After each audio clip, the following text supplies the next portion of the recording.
They say that you never know what surprise awaits you when you buy old things. They have a history, often invisible, but always tangible. That's exactly what happened to Mary, a woman in her 60s who loved antiques and often bought vintage items at sales. On that Saturday morning, Mary was at the market, among dozens of stalls filled with old books, paintings, and other trinkets. Her attention was drawn to a box on one of the shelves. It was made of old wood, covered with delicate arabesques that seemed to pulsate when the sunlight fell on them. The seller, an elderly man with deep wrinkles, reluctantly gave it away, saying only that it was a special piece with a long history. Maria was fascinated. When she returned home, she put the box on the dresser in her living room. It seemed to be a nice accent in the room, but when she looked at it more closely, Mary noticed that there was a symbol engraved on the bottom of the box that she could not recognize. That evening, when she opened the box, Mary found a small, almost invisible secret compartment. Inside was a locket that looked as if it had never been worn. It was heavy, made of dark metal, with what looked like a burnished pattern in the center. Maria, fascinated by its appearance, decided to put it on herself. The medallion fit perfectly on her chest, as if it had been created especially for her. At first she felt a slight chill, but decided it was just the metal. Maria wore the medallion all day and did not take it off even at night. At night, when the whole house was drowned in silence, Maria woke up to a strange sound. At first she thought it was the old clock in the next room ticking. But as she listened, she realized that the sound resembled a soft whisper. It was coming from somewhere deep inside the house. Maria got up and went out into the hallway. Everything was in its place, but the air seemed thicker than usual. When she returned to her room, a box caught her eye. The lid, which she had closed before going to bed, was slightly ajar. She walked closer, feeling her heartbeat quicken. Nothing had changed inside, but when she touched the lid, a cold, throbbing pulse ran up her arm, causing her to pull her hand away. Nervous, Mary went back to bed, thinking it was just her imagination. The second night, the whispering intensified. The sounds now came from different parts of the house, as if several voices were trying to say something at the same time. They were indistinct but scary. Maria woke up to the window in her room creaking, although the wind was barely perceptible. She felt a cool stream of air envelop her, leaving a trace of coldness on her skin. Maria slowly got out of bed, feeling the floor creak under her feet. Her eyes were drawn to the box, which now seemed larger than before. She got closer and noticed that there were additional symbols engraved on the lid. They flickered slightly in the dark, emitting a faint green light. As she looked at them, it seemed to her that the symbols were changing. The lines moved, forming the outlines of human faces that distorted and disappeared. Her heart pounded, and she instantly stepped back. At that moment, the door to her bedroom slowly opened by itself, and the sound of heavy footsteps could be heard in the hallway. When Mary looked out, all she saw was darkness, but she was sure something was moving.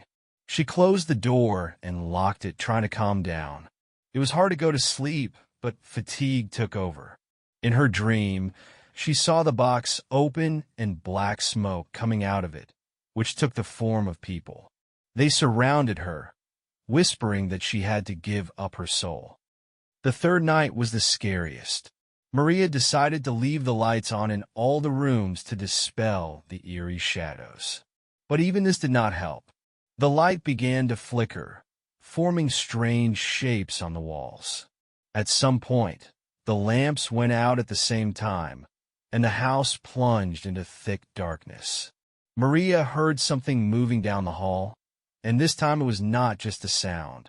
The footsteps became clearer, heavier, as if someone big and strong was wandering through her house. She sat up on her bed, wringing her hands, as she saw her bedroom door slowly open. A shadowy hand appeared in the crack, reaching for her. Mary screamed, but heard no sound.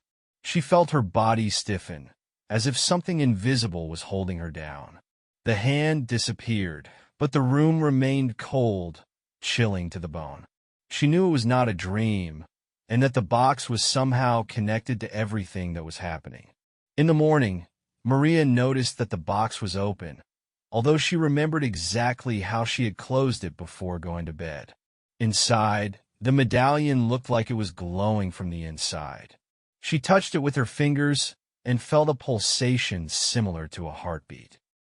The next day, everything seemed normal, but Maria started to notice strange things. The flowers in the vase on the kitchen table had wilted, even though she had just brought them from the garden. The clock, which had always shown the time accurately, began to lag a few minutes behind, and the medallion around her neck now seemed warm, as if it was heating up from the inside.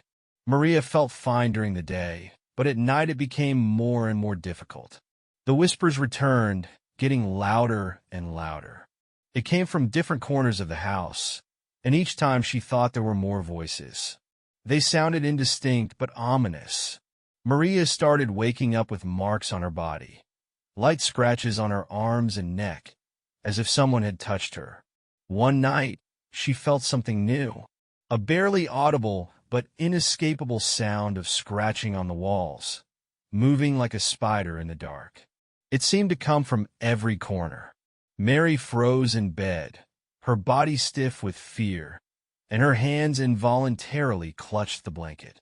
She knew she had to look, but she couldn't bring herself to move. Suddenly, the sound stopped. The room plunged into an eerie silence, and then something she hadn't expected emerged from the darkness. Her own shadow, reflected by the faint light of a street lamp, began to change shape. It stretched out, and its contours became sharp as knives. Mary could no longer understand if it was real or if her mind was playing a trick on her. The box had become the center of her fear, but it also seemed to be in control of everything.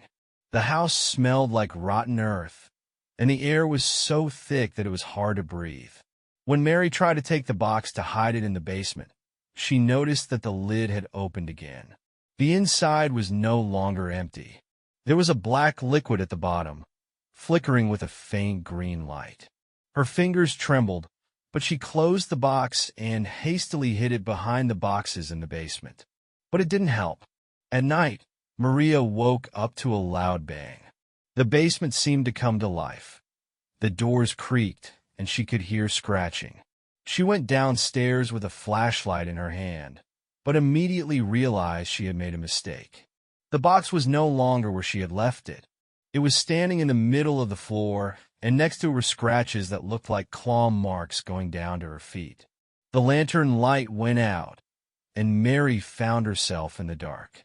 She felt something cool touch her arm, and, gathering what little courage she had left, ran upstairs. Mary knew she couldn't just let it go. She started looking for information about the box and the medallion. In an old bookstore that had long since ceased to operate as a regular store, she found an antique book with drawings and symbols similar to those on the box. The seller recommended that she pay attention to one section called Cursed Objects. From the text, she learned that boxes of this type were used to store not only material things, but also souls that were considered lost. The locket she found was a key. Whoever wore it was gradually absorbed by the box, taking its life energy until the victim became part of its essence. The last mentions of such boxes led to one place, an abandoned village that disappeared several centuries ago. It was located near a swampy area where no one dared to live. Maria realized that she had to go there to find a way to get rid of the box once and for all. The path to the village was difficult.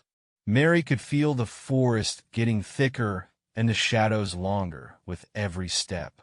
It seemed as if the trees themselves were watching her, their branches moving, even though the wind had long since died down. The darkness approached quickly, and she had to walk only by the light of a lantern. At one point, Mary stopped when she heard footsteps behind her. But when she turned around, there was no one there. She started walking again, but now she heard whispering coming from right behind her. When she stopped for the second time, she was surrounded by shadows.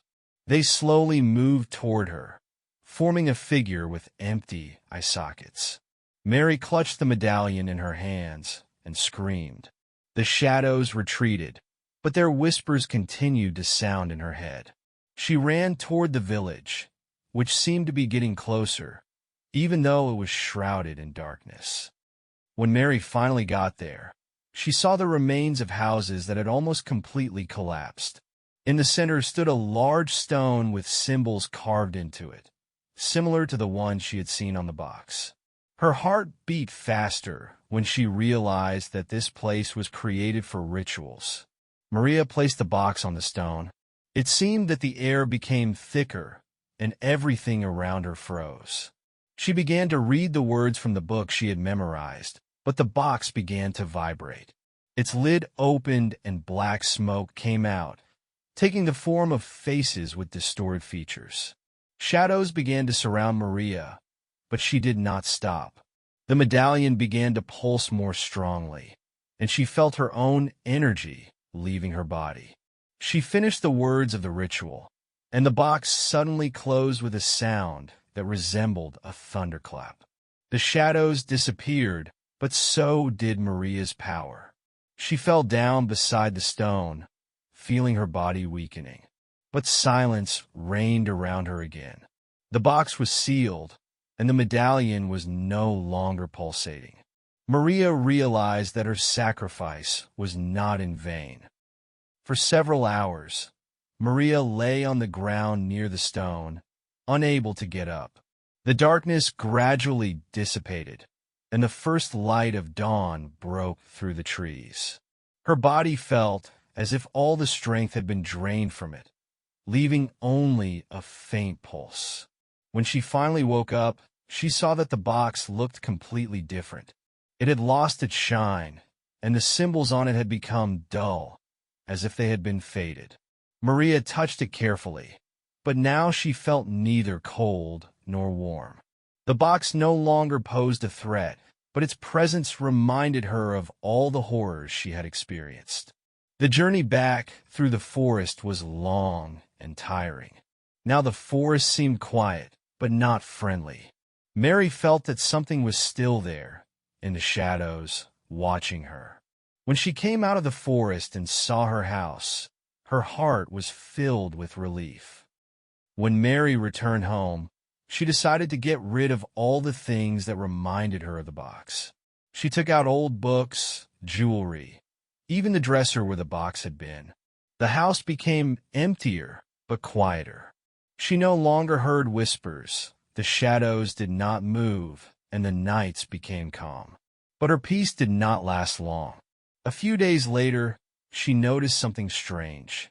In the place where the box used to stand, there was a barely visible imprint of a symbol. At first, she didn't pay much attention to it, but over time the symbol began to glow with a faint green light in the dark. Maria realized that although the box was sealed, its influence had not completely disappeared. It had left a trace, invisible to others, but obvious to her. Her thoughts turned to a book that talked about such objects. It said that the boxes could be sealed, but they could not be completely destroyed. Maria decided to move out of the house, leaving it empty. She bought a small apartment in the city, away from the forest and everything that connected her to the cursed object.